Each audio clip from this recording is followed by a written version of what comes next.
देख रहे हैं एएनई लाइव। इस वक्त मैं मौजूद हूं जमुई परिसदन में और मेरे साथ मौजूद हैं पूर्व विधायक अजय प्रताप।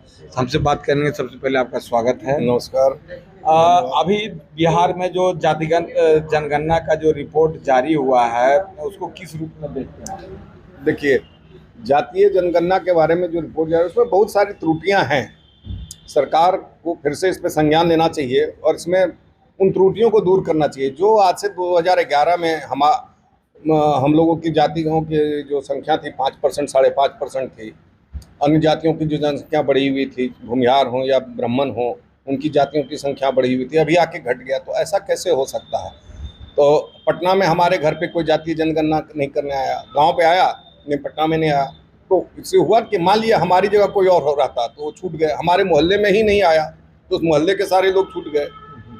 तो मतलब फेयर नहीं है, पूरी तरह से फेयर नहीं है। फेयर नहीं है, मतलब कागजी तौर पर इसको बनाया गया है। और ये क्या लग रहा है कि विकास के लिए कुछ उपयोग साबित होगा या सिर्फ ये वोट के लिए? हम तो कहते हैं कि विकास के लिए इसकी कहीं कोई सहभागिता नहीं है।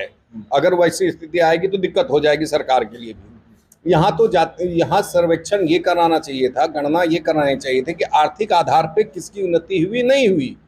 जो आर्थिक आधार पे चाहे वो किसी भी जाति धर्म से हो, उससे कोई लेना देना नहीं, लेकिन आर्थिक आधार पे आपकी उन्नति कितनी हुई। अभी भी हम 38% पीछे हैं। तो जातीय जनगणना कराने से कोई लाभ होना तो है नहीं।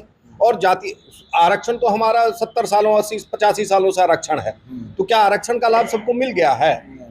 आरक्षण का लाभ सबको मिले, जातीय जनगणना का लाभ मिले। सरकार को इस पे पहल करना चाहिए, ना कि जातीय जनगणना कराने से कोई लाभ। सिर्फ ये कि ये जाति इतना है, ये जाति है, तो सारे लोग जान रहे हैं कौन जाति कितनी है। लग रहा है कि चुनाव जो नजदीक है 24-25 का, तो उसके लिए वोट बैंक साधने का राजनीति। अब पब्लिक इतनी बेवकूफ तो है नहीं। वोट बैंक किसी का कोई वोट बैंक इस तरह का नहीं है। वोट उसी को देता है जो विकास का काम करता है। आज पब्लिक चीज समझ चुकी है कि वोट किसको देना है, नहीं देना है, वो सारी चीज पब्लिक जानती है, बताने की जरूरत नहीं है। तो बिहार में लग रहा है विकास फिर पीछे पड़ रहा है और फिर वोट बैंक के लिए जो है जातिगत राजनीति फिर आगे। देखिए, हम उतने व्याख्या में नहीं जाएंगे। सरकार की क्या मंशा है सरकार ही बता सकती है। जातीय जनगणना होने से यही हुआ कि थोड़ा जो आत्मविश्वास बढ़ना चाहिए वो आत्मविश्वास लोगों में नहीं बढ़ा, बल्कि वर्ग विभेद और बढ़ गया है त्रुटि होने की वजह से। ये त्रुटि दूर करनी होगी। अगर ये त्रुटि दूर नहीं होगी समाज में हो सकता है व्यवस्था बढ़ जाएगी। हाँ। अच्छा, ये अजय प्रताप जी ये बताइए, जमुई जो क्षेत्र है इसमें कई ऐसी योजनाएं भी आ रही हैं, खास करके नगर परिषद क्षेत्र में। तो कौन कौन सी ऐसी मुख्य योजनाएं हैं? आज से 10 दिन 15 दिन पहले हमारा एक बाइट आया था। तो जब हम जमुई परिसदन में आए थे तो पानी घुटनों तक भरा हुआ था। उसके पहले से हम हालांकि 2015 से लगे हुए थे कि यहाँ ड्रेनेज सिस्टम की व्यवस्था हो, जो बारिश का पानी होता है वो बाहर निकल जाए। तो सुमित से भी, जब सुमित मिनिस्टर बने तो उनसे भी बात हुई, क्योंकि बिहार सरकार के मिनिस्टर हैं। तो हम फिर बात किए कि भाई ऐसी ऐसी व्यवस्था है। जमुई में बराबर पानी का जब जल जमाव होता है तो लोगों के लिए जीना मुहाल हो जाता है, लोग निकल नहीं पाते हैं, अस्त व्यस्त हो जाता है जनजीवन। तो एक पत्र नगर विकास विभाग को सुमित के द्वारा लिखा गया और उसकी स्वीकृति हम मुख्यमंत्री जी को धन्यवाद देते हैं कि 55 योजनाएं स्वीकृत हुई, जिसमें एक जमुई जिला को भी स्वीकृत किया गया और 132 करोड़ या 145 करोड़ की योजना स्वीकृत हुई है। कैबिनेट के द्वारा भी स्वीकृत हो गई है। अब उसका टेंडर होना है। टेंडर होगा नगर विकास के द्वारा और एजेंसी रहेगी बुडको। तो ये हम बहुत सालों से लगे हुए थे, 7-8 सालों से लगे हुए थे, 2014 से ही बल्कि बोलिए। उस वक्त तत्कालीन नगर विकास मंत्री सम्राट चौधरी जी जो थे, उनसे स्वीकृति भी मिल गई थी, लेकिन फिर सरकार डिसॉल्व हो गई, उसका कैबिनेट में नहीं जा पाया और लिंगर हो गया। फिर हम चुनाव हार गए तो फिर काम लिंगर होता गया। फिर सुमित जब बने मंत्री तो उसमें हमको एक आशा की किरण दिखी। तो हमने सुमित से भी कहा और पत्र लिखा। सुमित नगर विकास विभाग को उसका संज्ञान लिया गया। सुमित का बहुत बड़ा योगदान रहा उसमें कि उसने बात की और उसको मतलब कैबिनेट में पास हो गया। अच्छा, ये बाईपास के लिए भी चर्चा चल रही है, उसके भी बताया जा रहा है कि वो क्या है? बाईपास तो हम जिस वक्त विधायक, सारी योजनाएं पूर्ववत हैं। अच्छा। उस वक्त भी हमने बाईपास के लिए लिखा था, उस वक्त भी स्वीकृत हो गई थी, फिर टेंडर होते होते रह गया किसी कारणवश।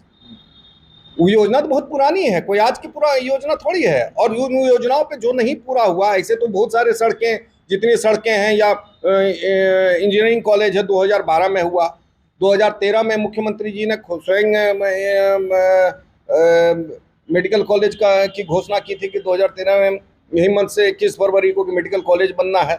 हमने मांग किया था, मेडिकल कॉलेज बन के तैयार हो गया, 2013 की स्वीकृति है। ये 2000 बाईपास कहाँ से कहाँ तक है? बाईपास त्रिपुरारी घाट से लेके इधर से घूम, अब एरिया जो वहां से निकलेगा, ये क्या बोलते हैं, उधर तिलकपुर होते हुए सीधे वहां मेन मनी अड्डा के पास निकल जाएगा, ताकि बीच का रोड का जाम ना हो, है ना। बड़ी योजना है। अभी के जो विधायक हैं वो भी इस पर कुछ कह रहे हैं, आरोप प्रत्यारोप के दौर में। कुछ चीजें ऐसी होती हैं, हर कोई होड़ में लग जाता है कि हमने कराया हमने कराया।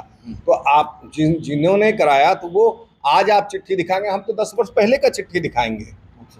मांगने की चीज है, सूचना का अधिकार के तहत मांग लीजिए, पता चल जाएगा कब का लिखा हुआ पत्र है। उनका श्रेय लेने की होड़ लगी हुई, तो कौन मुंह बोलने पे टैक्स थोड़ी लगा हुआ है।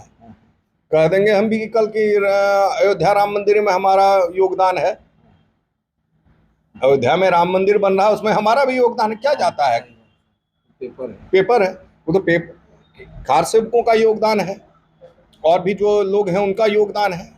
हम तो उस वक्त ना कार सेवा में गए थे, ना जानते थे, पढ़ रहे थे, कम उम्र थी, तो कहने के लिए कुछ भी कहा जा सकता है, उसमें क्या है। कह रहे हैं कि हम हाथ में कलाई में राखी भी बांधते हैं, तो हाथ में कटार भी लेके। देखिए, कलाई में राखी बांधते हैं, हाथ में कटार रखते हैं, अच्छी बात है, कलाई में राखी बांधिए। और हम तो कटार से न डरते हैं, न गोली से डरते हैं। हम तो वो लोग हैं जिनको देख के लोग कटार और गोली पीछे छुपा लिया करते हैं। हम लोग गोली कटार निकालने वाले लोग नहीं हैं। हम लोगों को देख के, हमारे जैसे लोगों को देख के गोली कटार निकालने वाले लोग छुप जाते हैं, या गोली कटार छुपा लिया करते हैं। अच्छा, तो इस तरह का सिर्फ राजनीति की। हाँ, अब जिनको निकालना है निकाले, फिर देखते हैं। हमको देखने के बाद क्या करेंगे वो। तो ये जो योजना है जो आप बता रहे हैं, उस पर राजनीति भी तो हो रही है ना। अब राजनीति करने वाले को कौन रोक सकता है, उनका मुंह है, बोल रहे हैं, कोई टैक्स लगना नहीं है, ईश्वर ने जुबान दी है, तो बोलने का काम है, बोलेंगे ही। हम कौन होते हैं रोकने वाले, जनता जानती है, सब पब्लिक जान रही है चीज़ों को, हमको क्या मतलब है, जितना बोलना है बोलें। तो ये अजय प्रताप जो राष्ट्रीय से लेकर स्थानीय स्तर के कई सवालों का बेबाकी से इन्होंने जवाब दिया है। छोटी बड़ी खबरों के लिए आप बने रहें और देखते रहें ANI लाइव। मैं हूं प्रशांत किशोर।